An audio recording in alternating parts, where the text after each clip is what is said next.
Әңгіме келесі көріністен басталады. Гарри есімді ер адам метро станциясы арқылы жүгіріп өтіп, бұл жерден асығыс кетуге тырысып жатқан көрінеді. Ол құлыпталған есікке жақындап, оны күшпен ашады. Ішке кіргеннен кейін ол терезеге қарай бет алады, бірақ оның кірпішпен бітеліп қалғанын көреді. Кенет бөлмедегі шкафтардың бәрі ашылып, айналарын ашады. Содан кейін ол бөлмедегі үлкен айнаға жақындап, қашуға тырыспағанын айтады. Айна жарыла бастайды. Ол оны сүртуге тырысады, бірақ бір бөлігін сындырып алады.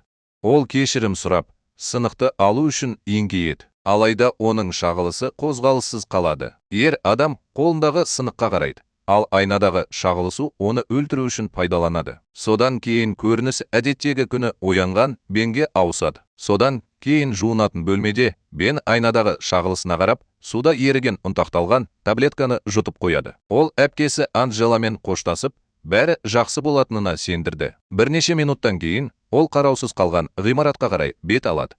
Оны күзетші Лоренцо ішке кіргізеді. Екеуі де өртеніп кеткен ғимаратқа барады. Ал Лоренцо өрт құрылымды қиратқан кезде сол жерде жұмыс істегенін түсіндіреді. Оның айтуынша, 5 жыл өтсе де, иелері сақтандыру компаниясымен әлі де заңды дауласып жатыр. Дүкен болғанға дейін бұл жер 50-ші жылдары жабылған аурухана сияқты жұмыс істеген. Компания күзетшілерден аумақты 2 сағат сайын патрульдеуді талап етеді. Дегенмен әдетте бәрі тыныш болады. Лоренцоның айтуынша, түнде косметика бөлімінде қаздың төмпешіктері пайда болады. Өйткені электр жарығы жоқ және айналары тым көп. Бен айналарды әдетте кім тазалайтынын сұрайды. Ал күзетші оны ауыстыратын адам Гарри деп жауап береді. Ол түндерін оларды тазалаумен өткізеді. Сапар барысында Лоренцо Беннің неліктен полициядан кеткенін сұрайды. Бірақ ол жауап беруден жалтарады. Соңында ол оған қауіпсіздік трейлерін көрсетеді. Осы уақытта ғимараттағы айналар өмірге келген сияқты. Кейінірек Эми үйіне оралып, үй қызметкері Розадан балалар туралы сұрайды. Роза оған Бен екеуінің жоғарғы қабатта екенін хабарлайды. Эми жоғарыға көтеріліп, олардың ойнап, сөйлесіп жатқанын көреді. Ол онымен сөйлесуге рұқсат сұрайды. Екеуі де жатын бөлмеге кіріп, бірден дауды бастайды. Ол 3 айдан бері ішімдік ішпегенін және полиция оны қалпына келтіргенге дейін жұмысқа орналасқанын айтады. Эми оның өзгеруі мүмкін екеніне сенбейді. Бірақ ол біреуді өлтірген кезде оның жанында болмағанын айтады. Қызметтік міндетін атқару кезінде біреу болған. Ол әрқашан оған сенетін жалғыз адам болғанын айтып, ашулана бастайды. Олардың ұлы дауды тыңдап жатқанда, ол кешірім сұрайды. Бірақ ерлі зайыптылар ұрыса береді. Ол оны сүйіп, олардың арасындағы сезімдердің әлі де бар екенін көрсетеді. Бірақ ол алыстап, бұлай жалғаса алмайтынын айтады. Және әлі де қоршаған ортаға бейімделуде. Ол шкафтан бір бөтелке виски тауып алды. Бірақ оны тұрған жерінде қалдырды. Дабыл қағылып, ол ғимаратты патрульдей бастады. Өртеніп кеткен дүкен іске асырылған қорқынышты түс сияқты. Бен косметика бөліміне жақындап, айналардың бірінде оның шағылысқанын көріп, формасындағы кірді сүртеді. Кетер алдында ол әйнектегі алақан ізін байқайды. Ол шамды қайта қосып, оны өшіруге тырысты, бірақ басып, шығару ішкі жағында тұрып қалған сияқты. Айнаның барлық жерінде жоғары қарай созылған қол іздері көрінеді. Шағылысқан кезде есік ашылады. Ал шын мәнінде ол жабық күйінде қалады. Осыған қарамастан, Бен айнадан көзін алмай, нақты есікті тексеруді шешеді. Есік су басқан жертөлеге апаратын тік баспалдаққа апарады. Ол шамдарды қосады. Ал шағылысқан есік қатты тарсылдайды. Келесі күні Бен үйде отырып, тағы бір таблетка ішеді.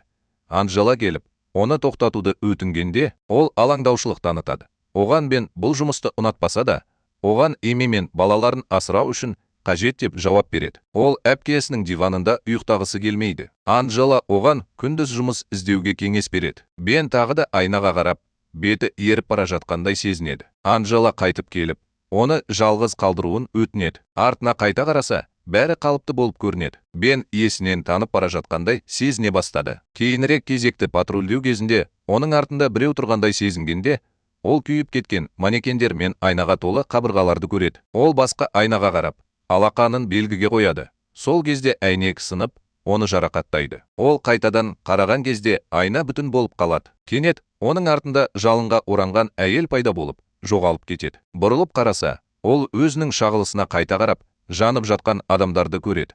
Бірақ шынайы әлемде бұлардың ешқайсысы жоқ. Өрт басталып, Бен жалынға оранып қалды. Бірақ ол шынымен де аман қалды. Ол бәрі жақсы екенін түсінген кезде есін жиып, еденде жатқан Гарридің әмиянын тауып алады. Бен тіркемеге қайта оралып, Гарридің шкафын ақтарып жатыр. Содан кейін ол жараны жуып, таңғышты таңады. Бен Гарридің әмиянына қарап, Эссекер сөзі жазылған жазбаны тауып алады. Ол ғимаратқа қайта кіріп, екінші қабатқа көтеріліп, косметика бөліміне қарай бет алды. Келгеннен кейін ол қабырғаларды мұқият тексереді де, кенет әйелдің ауырып айқайлағанын естиді. Ол дыбыстың көзін анықтап, оған қарай жүгіреді. Ол бөлмеге кіріп, әйелді іздейді, әр бұрышқа қарайды, бірақ ешкімді таппайды. Кенеттен ол тағы да айқайды естіп, айнадағы шағылысын көреді. Бірақ әйелді шынайы жағдайда көрмейді. Ол киім ауыстыратын бөлменің шымылдығын тартып алғанда, ол жерде ешкім жоқ. Содан кейін ол айнаны жақындатып, оны бөлменің алдына қойып, оған жарық сәулесін түсіріп,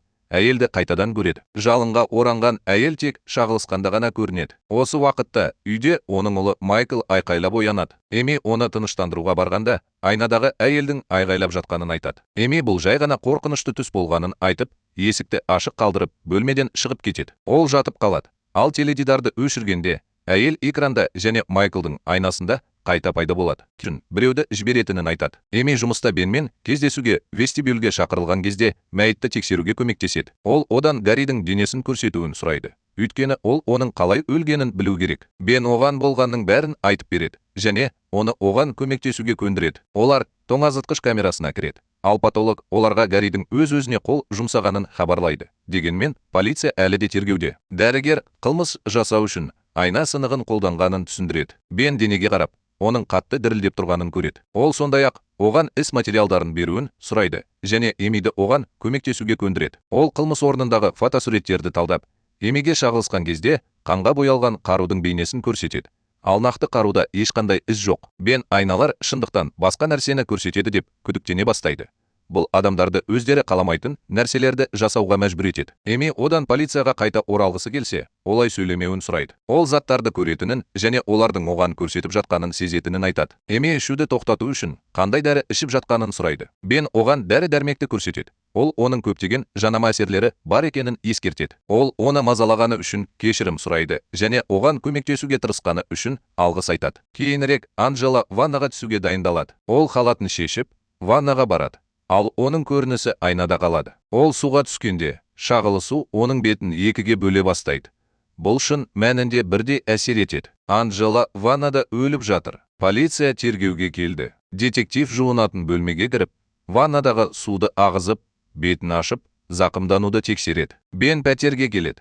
Ал полицейлер оның кіруіне жол бермеуге тырысады. Детектив сыртқа шығып, қашып кетпек болған кезде, оны ұстап қалады. Мәйітті көрген Бен раковинаға құсады. Мәйітханада ол әпкесінің денесін жылап жатыр. Ал Эми Ларримен сөйлесіп, Бен Анджеланы ешқашан ренжітпейтінін айтады. Ларри оның нұсқасы негізінен бір-біріне сәйкес келетінін айтады. Бірақ әріптесі полицияға Беннің жұмыстан кетуге ниетті екенін айтты. Ол дәлелдердің жоқтығынан босатылатынын айтады. Эми оған өзімен және балаларымен бірге болуды ұсынады. Бірақ Бен оларға қауіп төндіргісі келмейді. Ол айна Анджелаға шабуыл жасады деп санайды. Бірақ Эми бәрін дұрыс түсінбейді және оны Ларриге бәрін айтуға шақырады. Бен болған оқиғаға ешкім сенбейді деп ойлайды.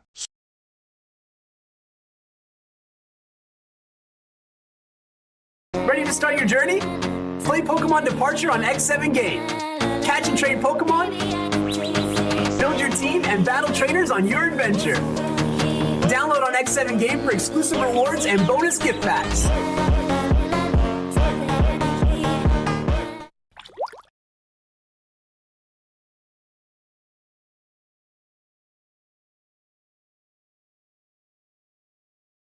Ол дүкенге қайта кіріп, ең үлкен айнаны сындырмақ болды. Сәтсіздікке ұшырап, ол мылтықты алып, атып, зақым келтірді. Бірақ айна түзетілді. Ол қасында құлағанша оны ұра береді. Шарасыздықтан айна одан не қалайтынын сұрайды. Әйнекте эссекер деген сөз бар. Осыдан кейін Бен Ларриден тақырыпты іздеуді сұрайды. Өйткені ол интернеттен ештеңе таппады. Ол дүкен мен өртті зерттеп жатыр. Бірақ фактілерді біріктіре алмайды. Өртті тудырған адам айналар кінәлі деп сендірді. Ларри қоңырау шалып, эссекер туралы ештеңе таппағанын айтады. Содан кейін Бен одан өрт қоюшының аты жөнін, Теренс Барриді білуін сұрайды. Ларри оның қайтыс болғанын айтады. Бірақ ол жатқан психиатриялық аурухананың атын атайды. Бен бұл жерге барып, дәрігермен сөйлеседі. Ол пациенттің екі түрлі шындықтың бар екеніне сенетінін түсіндіреді. Дәрігер Барримен жазылған сұхбаттарды көрсетеді. Олардың бірінде Барри айна эссекерді таппағандықтан оның отбасын өлтіргенін айтады. Бен Эми мен балалардың қауіпсіздігі үшін қорқады.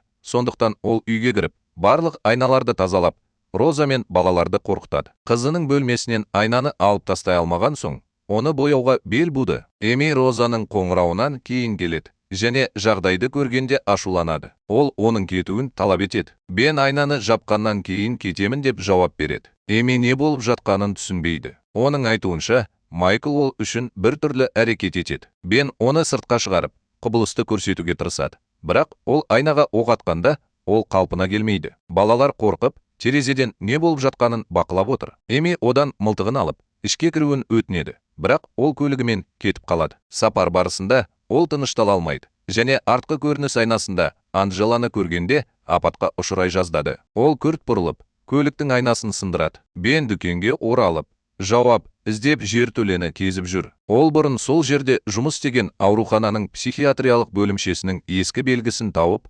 жертөлеге су басқан жерді тауып алады. Ол қабырғадағы тесікті ашып, ортасында орындығы бар бір түрлі құрылғы орналасқан бөлмеге кіреді. Ол құрылымға кіріп, белдіктерді тексеріп, айналар мен қоршалғанын түсінеді.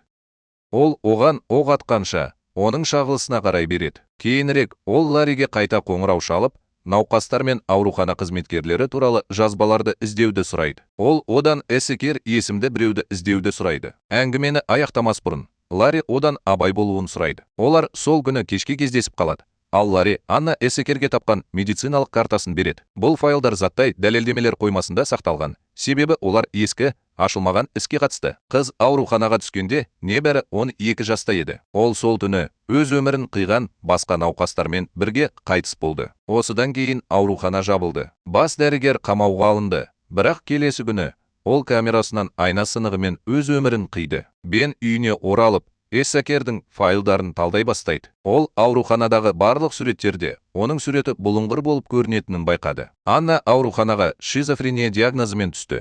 Ол сандырақ және агрессивті мінез құлық көрсетті. Оның бұлыңғыр емес жалғыз суреті қайтыс болардан 1 жыл бұрын түсірілген. Оқуды жалғастыра бергенде, ол қырғыннан 2 күн бұрын жазылып кеткені туралы басқа құжатты тауып алады. Кенет ол теледидардың артынан сықырлаған дыбысты естиді. Ол қақпақты шешіп, Аннаның суретін көрсетеді. Бен Аннаның әлі тірі екенін түсінеді.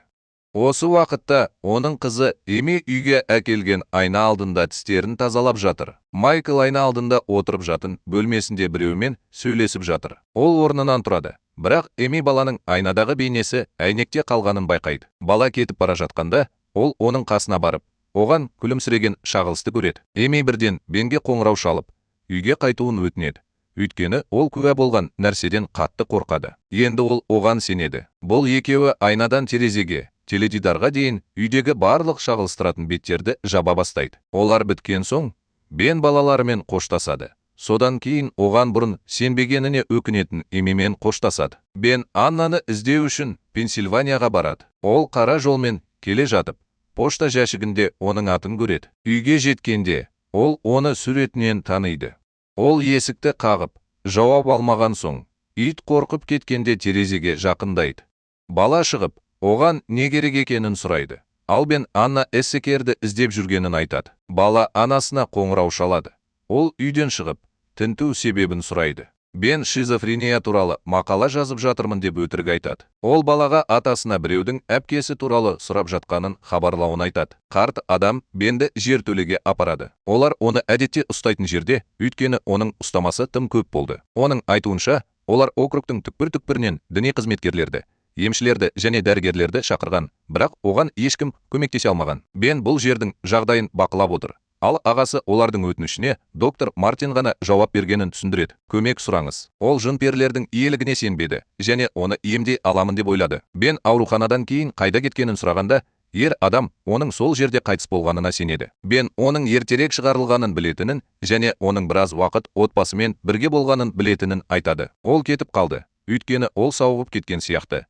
Үйдегі айналармен бір түрлі оқиғалар орын ала бастады. Оны қайдан табуға болатынын сұрағанда, ағасы оны монастырға жібергенін айтады.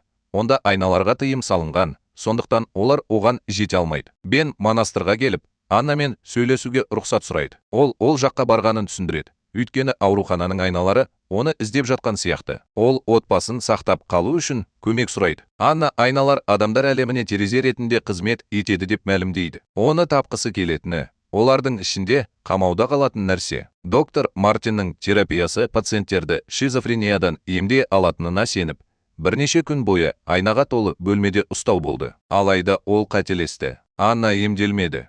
Оны емденген жын айнаға айналды. Содан бері ол өлтіргендердің жанын жинап келеді. Егер ол қайтып оралса, оны шынайы әлемге енуге мүмкіндік беретін ыдыс ретінде пайдалануға болады деп сенеді. Бен оны көндіруге тырысады, бірақ ол қарсылық көрсетеді. Ол құрбандар туралы айтып, кімді құтқарғысы келетінін түсіну үшін отбасының суретін көрсетеді. Осы уақытта Майклдың шағылысуы Эми мен оның ұлы жатқан жатын бөлмесінің есігін ашады. Бен Эмиге не ашқанын айту үшін қоңырау шалады. Бірақ ол Майклдың енді оның жанында емес екенін түсінеді. Ол есікке қараса, үйді су басып қалғанын көреді. Бен оған судағы шағылыстардан сақ болуды ескертеді. Ол айналардың да тырналғанын байқайды. Ол одан Майклды тауып, судан және айналардан аулақ болуын сұрайды. Оның артында бірдеңе қозғалып жатыр. Ал Эми телефонын тастап кетті. Бен Аннаның бөлмесіне баса көктеп кіріп, оны өзімен бірге кетемін деп қорқытады. Осы кезде Эми үйдегі құбырларды жауып тастайды да,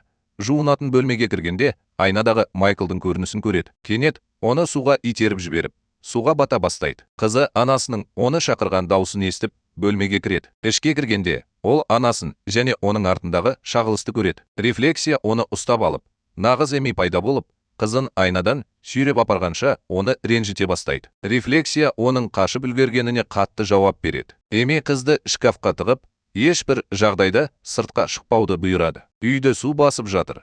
Ал Эми Майклды іздеп төменге түседі. Ол оның айнадағы бояуды пышақпен қырып жатқанын көреді. Майкл қорықпа дейді. Өйткені ол жай ғана ойнағысы келеді. Ол пышақпен жүгіреді. Ал Эми оның соңынан ереді. Ол оның орындықтың астындағы шағылысқанын көріп, оны жасырынып жатыр деп ойлайды. Шағылысу оны жарақаттап, қашып кетеді. Атқа қайтарады. Олар кірген бойда айналарында бейнелер пайда болады. Олар жертөлеге түседі. Ал Бен оны орындыққа апарады. Өйткені ол көзін ашпайды. Анна одан отбасын құтқарудың басқа амалы жоқ екенін айтып, оны байлап қоюын сұрайды. Үйге келгенде Эми Майклдың суда отырғанын көреді. Ол жақындап келе жатқанда, оның шағылысуы оған қарап, оны су астына сүйреп апарады. Эми оны құтқаруға тырысады, бірақ ол суға батып кетеді. Анна Беннен оны сол жерде қалдыруын өтініп, дұға ете бастайды. Ал жын айнадан өтіп бара жатқанда, ол көзін ашады. Ал ғимараттағы барлық айналар жарылып, оны өлтіреді. Майклды судан шығарып алады. Ал Эми оны сұйықтық шыққанша есіне түсіреді. Ғимараттағы айналар толығымен қираған. Бен айна бөлмесіне кіреді, бірақ Аннаны таппайды. Ол қабырғалардан бірдеңенің өтіп бара жатқанын естиді. Ал оның денесіне жын кіріп келе жатыр. Бен атып жатыр. Бірақ жаратылыс жалтаруды жалғастыруда. Ол оған шабуыл жасап, оны бөлмеден шығарып, жертөледен сүйреп апарады. Бен қарсылық көрсетіп, оны газ құбырына қысып үлгереді. Ол оқ жаудырып, отты жарылыс тудырды. Ол қашып кетпек болған кезде ғимарат құлай бастайды. Жын оған тағы да шабуыл жасайды. Бірақ ол оны итеріп жібереді. Ал жаратылыс үйінде астында қалып қояды. Бен де жер астында жерленген. Бірақ ол өзін босатып, полиция көлігі тұрған көшеге шығып үлгереді. Полицейлер мен өрт сөндірушілер оны байқамай өтіп бара жатыр. Ол Лоренцоға жақындап, төс белгінің төңкерілгенін түсінеді. Патрульді көліктердегі жазулар да төңкерілген болып көрінеді. Ол қолындағы жараға қарап, оның қарама-қарсы жағында екенін байқайды. Бен кетіп қалады, бірақ оның шағылысқанын көрмейді. Ол алақанын айнаға қойып, екінші жағында белгі пайда болады. Бұл оның басқа өлшемде қалып қойғанын және нақты әлемде